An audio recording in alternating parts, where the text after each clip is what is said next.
This is a good one.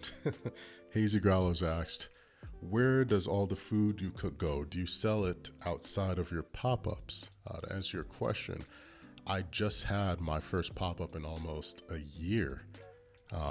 So that's the only time that I actually provide food to the public for purchase.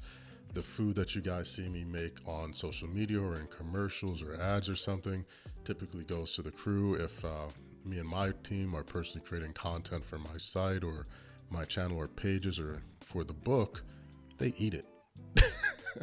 they eat all of it.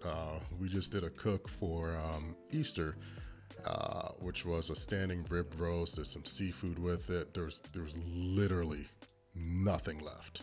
Like I had to skirt the bones to the side because I was like, I've got plans to experiment with those bones, but these guys devour everything, and I don't blame them. When you're watching it cook all day and you see it, you just want to go to town.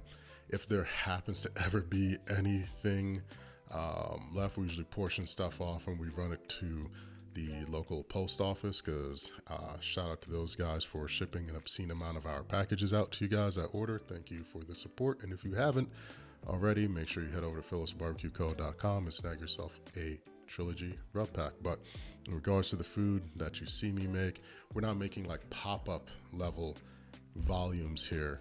We're usually making one or two, like one for a hero shot and one to actually taste and break down to see what I can tweak and do better for the next go around and take notes on. But yeah, my guys demolish all of it. So thanks for asking that question. That's actually the first time anyone's asked, so I appreciate that.